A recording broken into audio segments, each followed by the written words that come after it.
Deus disse para Josué: seja forte. Simplesmente isso. Dentre tantas outras, Deus diz para Josué, diante das circunstâncias, diante das situações: seja forte. Observemos que não houve uma cerimônia, não houve um aconselhamento pastoral da parte de Deus, já que Deus é o nosso pastor supremo. E Deus, dentre algumas frases, pequenas frases ou palavras ou verbos, Deus diz a Josué: seja forte. E aquilo que Josué ouve, Josué não ouve simplesmente de qualquer pessoa. A questão aqui não é ouvir, mas é de quem ouviu. Não foi nenhum outro homem semelhante a mim ou a você.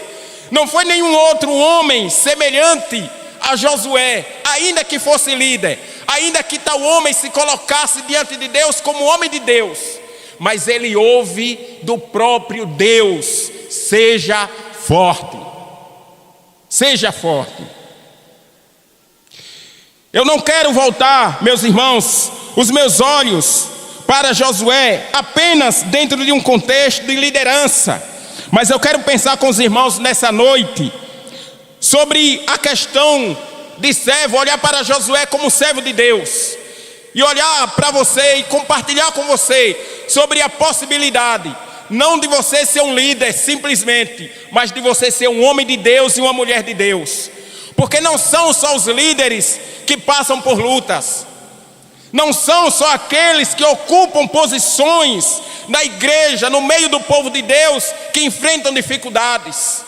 Nós enfrentamos dificuldades, nós enfrentamos lutas, e podendo aplicar esse texto para os nossos dias, para o contexto contemporâneo, o qual nós estamos vivendo, a palavra de Deus para mim e para você nessa noite, diante das nossas circunstâncias, é: seja forte.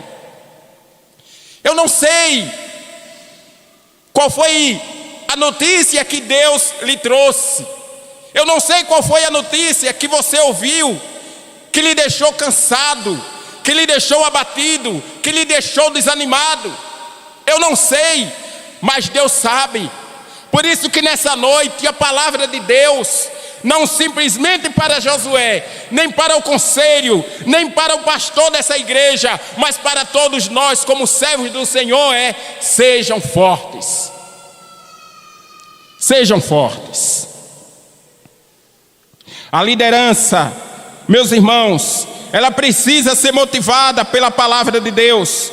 O cristão, ele precisa ser motivado por Deus. Nós estamos diante de grandes desafios, assim como o povo de Israel estava diante de um grande desafio: entrar na terra prometida, entrar na terra que manava leite e mel.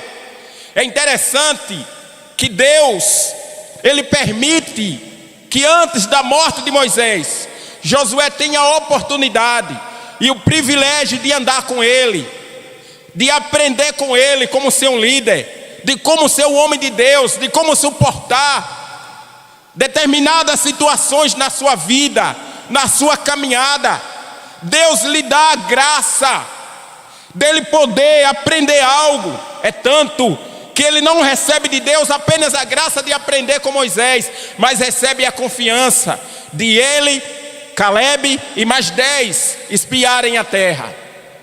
E como meio de graça eles voltam animados, motivados, mesmo diante daquilo do cenário que eles veem: gigantes, homens fortes, valentes, preparados para a batalha, as dificuldades, as barreiras, as lutas, irmãos, os empecilhos que eles teriam que vencer para poder entrarem na terra prometida.